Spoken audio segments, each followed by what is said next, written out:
Hey, welcome to my channel, Moina Bass Fishes. And unlike 90% of my videos, I will actually be bass fishing in this video from a kayak. Okay, so what I've done is I've grabbed my life jacket, which you can't see. I grabbed this needle-nose pliers to unhook some fish that I may have trouble unhooking, and I grabbed one rod with one bait on it.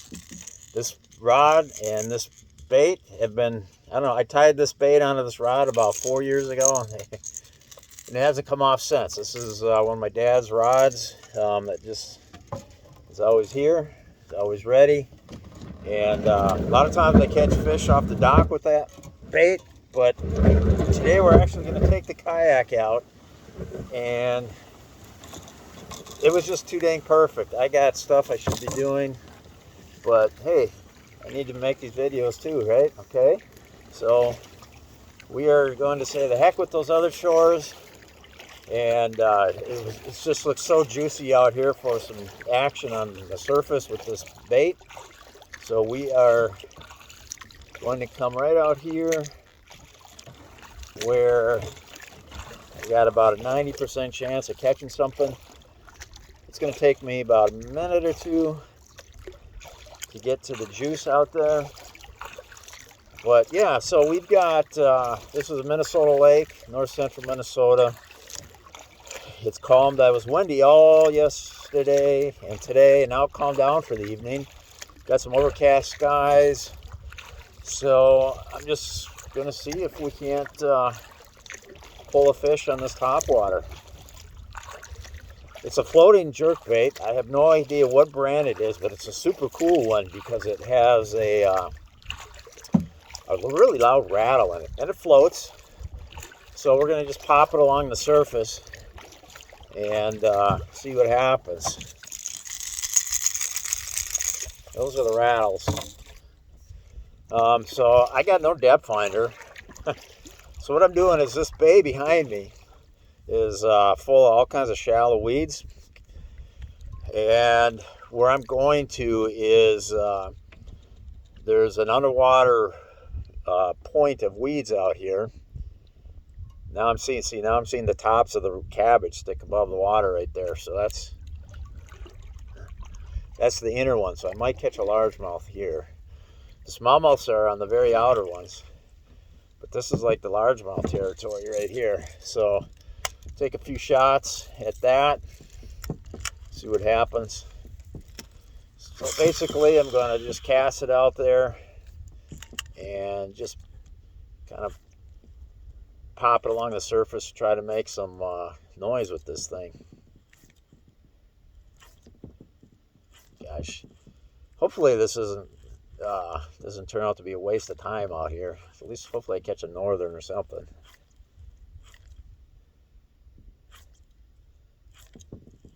Alright, so got it closer to the boat here. This is just an old rod with this reel is my dad's old reel. So a Garcia from like the 70s. And he always made sure he cleaned them every winter. Doesn't have a thumb bar. It has this push button right there. But man, tell you what, he's caught a lot of fish on this reel over the years. So there's one of the weed tops that I snagged right there. So it's just with this overcast, oh, come on.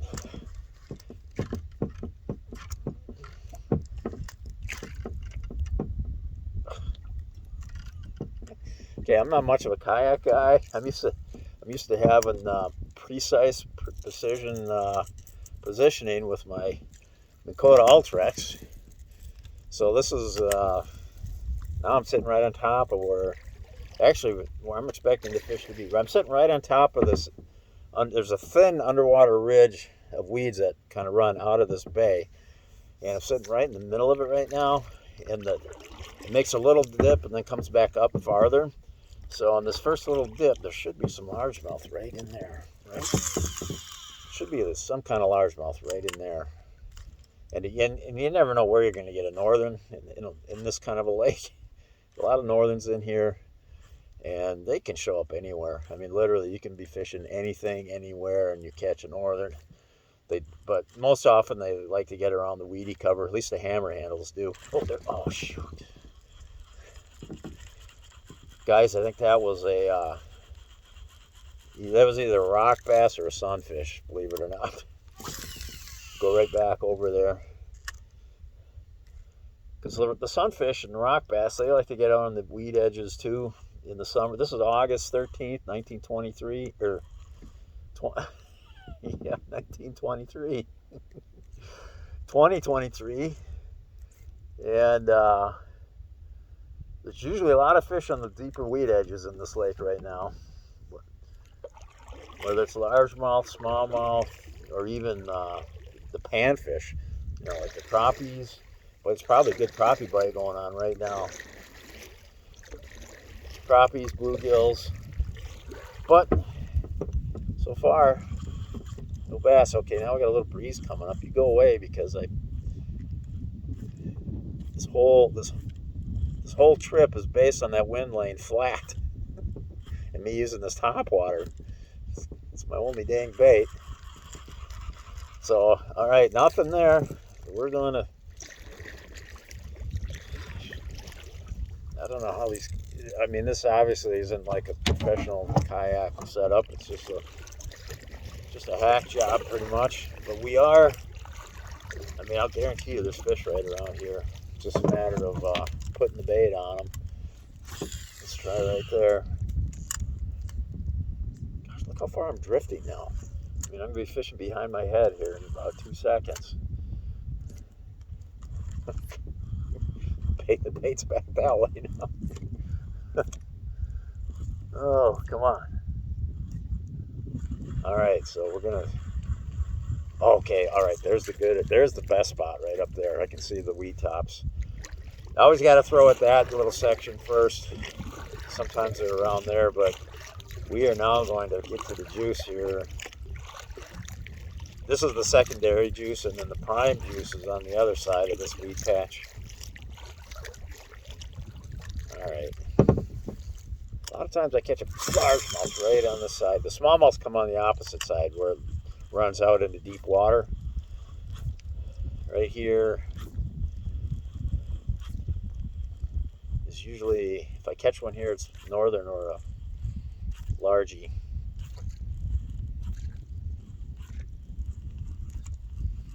And I'm getting all goofy here with the direction of the kayak.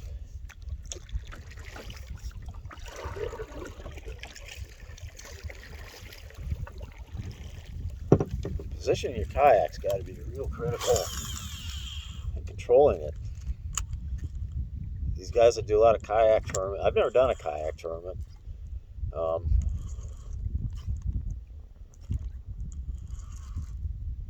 It might be fun to try one someday, but it won't be out of this kayak. Well, maybe it would. I don't know. This bait's not making as much noise as I want it to be. Especially when we get out there a little farther. I really don't.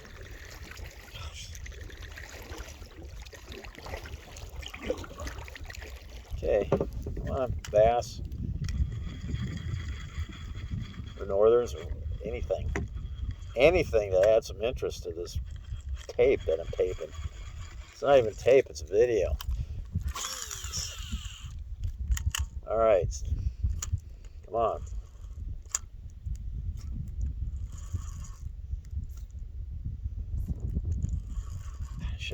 I should have took the time to throw on a spook of some kind. And now, you know what I got to do? Okay, I just realized this. I got to get upwind. I got to get on the other side of this ridge because it keeps wanting to blow the nose, and so it puts the ridge straight behind me, and I can't really fish my bait that way. So what I'm going to do is I'm going to paddle that way, and hopefully that way I can get on the other side of it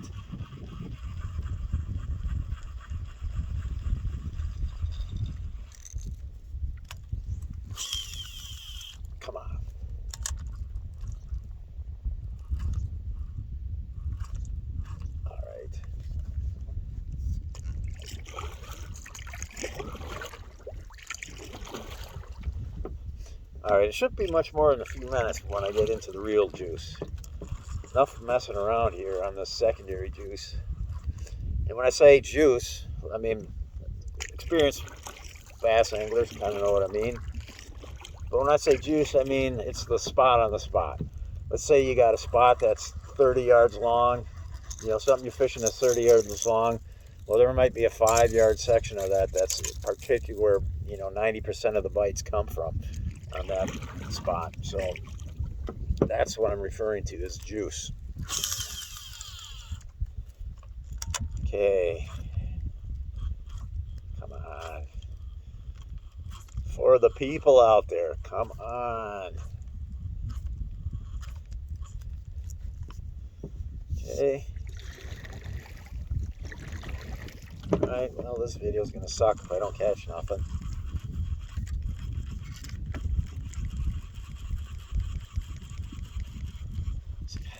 Oh, the wind's blowing me goofy. Really good. I am going to be casting into some juice here on this cast. Because there's the tip of the weeds right there, and I'm going to be throwing out into some deeper water beyond them, which is where the smallmouths love to be. And the small, and some of the small largemouths. Oh, shoot.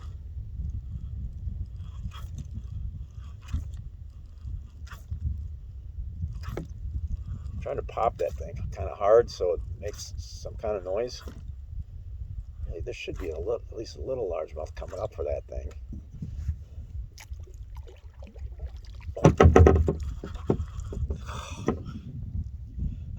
It might have been him right there. Either that or it was another sunfish or something. It was not a big fish by any means. There's a lady over there. No, it was not. The wind was supposed to stay down. I mean, it's not like it's up hard or nothing. It's like 5 miles an hour. But no wind is why I even came out here to begin with. Come on there. Stupid fish. I should be just absolutely getting drilled by something here. Otherwise, we're going to have to paddle across the lake. I wanted to just come right out here to the closest spot and just pop a few. Without turning this into a giant adventure. Oh. What were you?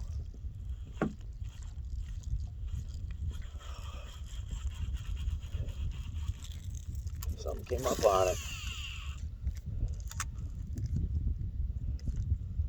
Gosh, I know a bigger fish will just absolutely eat this thing. Keep running into these little fellas, and now I'm backwards again. Come on. Come on.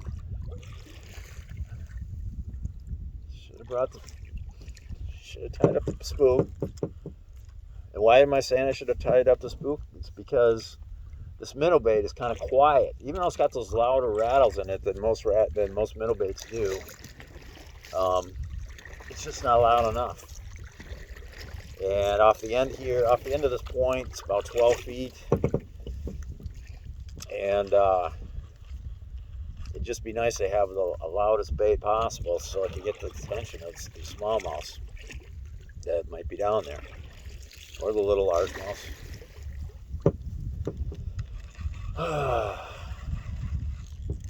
Oh my gosh. I can't believe how far I drifted backwards now.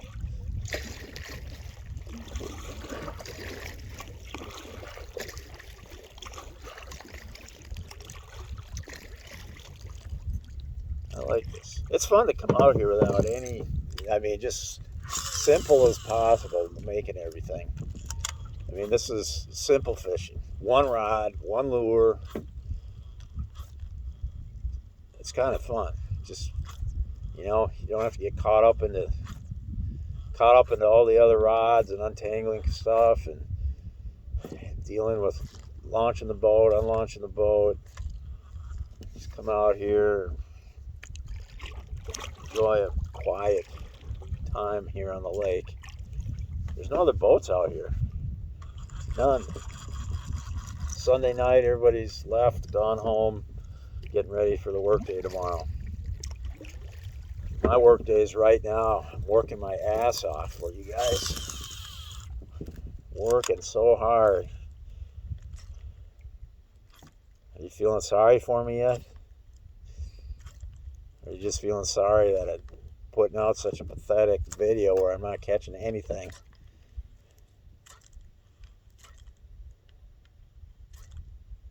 Okay, this looks like it's going to be a big flat bust. Come on, just do it.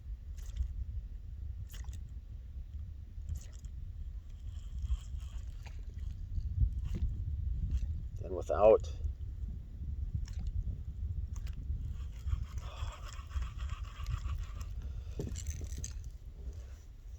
how can I expect to catch one of these fish without forward sonar? I mean, am I asking too much? Is that the only way I can catch them anymore? All right, where'd those weed tops go? That's what I'm basing my location on. Okay, there's the weed tops. I should be able to cast somewhere out here. There's a little group of smallmouth, probably about half a dozen in numbers. And if they ain't right on the edge of these weeds here, then it's more of a roam game where they roam out on this extended shelf that's a little deeper than the weed line. And it's probably going to be unlikely now that I catch one. All right, well, there you have it. The lamest fish catching video of all time. Over.